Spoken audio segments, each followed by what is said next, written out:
वालेकुम। एक नई वीडियो के साथ और उम्मीद है कि सब खैरियत से होंगे। दुआ भी है कि अल्लाह ताला हम सबको अपने हिफ्ज़ व अमान में रखें।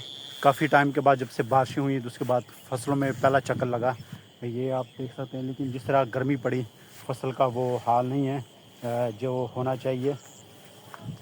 इस दफ़ा ज़रा काम सुस्त है, लेकिन फिर भी अल्लाह का शुक्र अदा करना चाहिए। शुक्र अल्हम्दुलिल्लाह अल्लाह ताला हमें अपना रिज़्क़ खिलाते हैं, क्योंकि इंसान का पेट तो वैसे भी नहीं कभी नहीं भरता।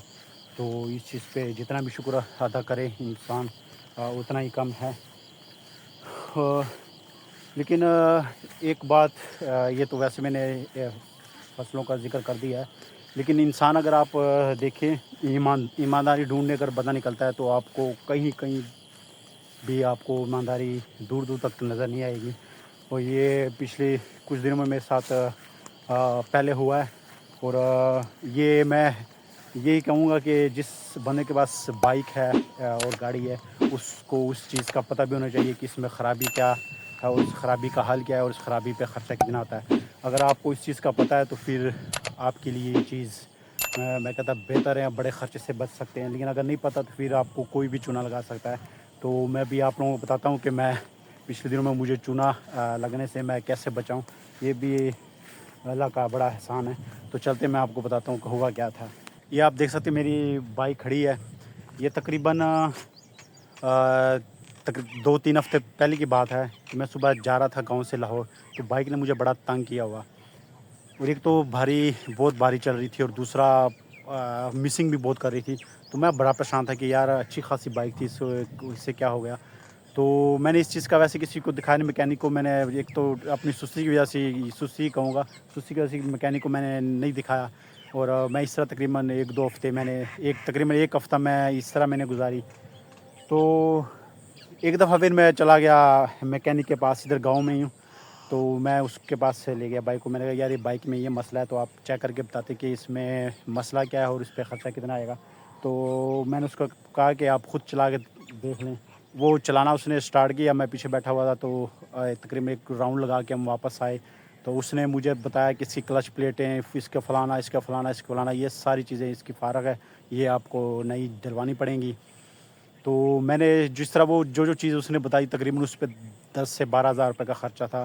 तो मैं एक दफ़ा थोड़ी सी अपसेट हो गया कि यार इतना ख़र्चा एकदम कैसे निकल आया, क्योंकि वो दिन बिजली के बिलों के भी चल रहे थे। और बिजली के बिल भी आप लोगों को पता है कि जितने आते हैं, और वैसे भी हालात मुल्क के भी अब देख लें, जो महंगाई की सूरत हाल है, हर बंदा परेशान है। तो मैं इस चीज़ को मैंने कहा चलो देखते हैं। मैंने फिर ये सोचा कि चलो मैं इसका काम वैसे लाहौर से करवाता हूँ होंडा वालों से। तो मैं कहा चलो वहाँ पे मैंने जाना तो है, तो एक दिन मैं निकाल के इसका काम करवा लूँगा। तो फिर मैं दोस्तों के साथ बैठा हुआ था। वैसे मैंने इस चीज़ का जिक्र किया दोस्तों से। तो एक दोस्त है, उसके पास भी सेम यही बाइक है 125 होंडा। तो उससे मैंने 1-2 और बैठे हुए थे। मैंने वैसे इस चीज़ का जिक्र किया कि यार ना मेरी बाइक मुझे बड़ा तंग करती है। एक तो बड़ी भारी चलती है और दूसरा कभी कभार मिसिंग भी करती है। तो गांव आना जाना होता है, बाइक भी सफ़र ही होता है। तो अगर बाइक आपकी ठीक नहीं है, मसला करती है, तो फिर चलाने का मज़ा भी नहीं आता। तो उसमें से एक बंदे ने जो लड़का है वो इस चीज़ का ज़रा एक्सपर्ट है, वो इस चीज़ को बेहतर जानता है। तो उसने मुझे कहा कि आपकी बाइक को कोई मसला नहीं, आप जो पेट्रोल डलवाते हो वो इंतहाई घटिया क्वालिटी का 3rd क्लास का पेट्रोल डलवाते हैं। आप पेट्रोल चेंज कर लें, इंशाल्लाह ये आपका मसला हल हो जाएगा। मैंने पहले उस चीज़ को मजाक में लिया कि शायद ये मजाक कर रहा है। मैंने कहा कि उस मैकेनिक्स ने तो मुझे इतनी चीज़ें बताई हैं और ये सिर्फ ये बता रहा है कि सिर्फ आप पेट्रोल चेंज करवाएं, इसका मतलब किसी और पेट्रोल पंप से, अच्छे वाले पेट्रोल पंप से इसका पेट्रोल डलवाएं, तो ये आपका मसला हल हो जाएगा। मैंने उस चीज़ को वैसे मजाक में लिया। लेकिन फिर मैं जब उस हफ्ते गांव आया, फिर गांव जाते वापस जा रहा, फिर मुझे वो मसला पेश आया। फिर मैंने कहा कि यार ख़र्चा अगर बचता है तो ये तो बड़ी अच्छी बात है। तो मैंने सोचा कि चलो ये भी ट्राई करके देख लेते हैं, आखिरी ऑप्शन है मेरे पास। तो गांव में पेट्रोल पंप है PSO, उसका मैं तकरीबन 2-2.5 साल से उनसे डलवा रहा हूँ। तो मैंने उसको चेंज किया। साथ ही थोड़ा आगे करके गो का पेट्रोल पंप है, मैंने वहाँ से पेट्रोल डलवाया। फिर लाहौर में मैंने शेल के पंप से डलवाता था, उधर ऑफिस के पास ही है। तो वो पेट्रोल पंप भी मैंने चेंज किया। तो वहाँ पे एक पेट्रोल पंप है जोर टाउन वाली साइड पे, یورو کا میں نے وہاں سے ڈلوایا کیونکہ مجھے اس نے اس کا ہی بتایا کہ وہاں سے آپ کو پیٹرول اچھی کوالٹی کا ملے گا. تو میں چلا گیا. جب میں اس ویک واپس آ رہا تھا تو میں نے وہاں سے بائک میں اپنا جو یورو پیٹرول پمپ ان کے پاس گیا, وہاں سے میں نے آئل ڈلوایا. وہ جو پہلے والا پیٹرول تھا وہ تو یہ پی گیا تھا, وہ تو ختم ہو گیا تھا. میں نے وہ نیا جو ڈلوایا وہ سارا وہاں سے ڈلوایا. آپ یقین کریں کہ بائک کی جان میں جان آ گئی, بائک کا وہ مسئلہ بالکل حل ہو گیا. اور ابھی بھی میں نے تقریباً ایک گاؤں والا پیٹرول پمپ بھی چینج کر لیا. صبح جاتے ہوئے بھی میں جو گو کا پیٹرول پمپ ہے ان سے پیٹرول ڈلواؤں گا, اور لاہور سے آتے ہوئے بھی, اور پچھلے 2-3 دن پہلے جب میں واپس آ رہا تبھی میں نے یورو والوں سے پیٹرول ڈلوایا. تو میری بائک آپ یقین کریں, میری بائک کا کوئی کام کروانا میں کہتا دور کی بات ہے. میں نے اس چیز کا ویسے ہی دماغ سے خیال نکال دیا, اور میری بائک آپ یقین کریں اس کی جان میں جان آ گئی, اور چلانے کا مزہ بھی آتا ہے. وہ جو مسئلہ تھا بھاری چل رہی تھی اور دوسری مسنگ کر رہی تھی, وہ مسئلہ اس کا حل ہو گیا. مطلب یہ کہ اب پیٹرول آپ کو پتہ ہے بھائی پتہ نہیں کس کنٹری سے آتا ہے یا نہیں آتا ہے, یہ اللہ تعالیٰ بہتر جانتا ہے. لیکن جو اس وقت جو پیٹرول یوز ہو رہا ہمارے کنٹری میں وہ انتہائی تھرڈ کلاس کا اور تقریباً بیکار قسم کا پیٹرول یوز ہوتا ہے گاڑیوں میں بھی اور بائکوں میں. آپ خود یقین کریں کہ اس سے کتنا نقصان ہوتا ہے. بائک کے انجن کا بھی نقصان اور گاڑیوں کا بھی بیڑا غرق ہوتا ہے. جہاں ایک گاڑی نے یا بائک نے 5 سال یا 10 سال نکالنے ہوتے ہیں, وہاں آپ کو یہ 2-3 سال نکلوائے گی.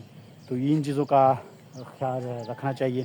اور مکینک بھی آپ کو پتہ ہے, پھر جب میں اس چیز کو سوچا میں نے اللہ کا شکر ادا کیا کہ چلو بغیر کسی پیسے کے میرا یہ کیا کہتے ہیں اس کا ایک نقصان میرا بچ گیا. ورنہ اگر اس دن میں مکینک کے پاس اس کو کھڑا کرواتا اور وہاں میں 10-12 ہزار فری کا لگواتا تو میرا فری کا ہی نقصان ہونا تھا. چلو وہ بچت بھی ہوگی پیسے کی, اور اس چیز کا بھی علم ہو گیا کہ اس کا سولوشن کیا ہے. تو اس لیے میں نے اسٹارٹ میں یہ کہا کہ اگر آپ کے پاس بائک ہے یا گاڑی ہے تو آپ کو اس چیز کا علم ہونا چاہیے کہ میری بائک میں خرابی کیا ہے, اس کا سولوشن کیا ہے, اور اس پہ خرچہ کتنا آتا ہے. اگر آپ جن لوگوں کو اس چیز کا پتہ ہے وہ بڑے خرچ سے بچاتے ہیں, اور وہ مکینک ان کو چونا بھی نہیں لگا سکتے.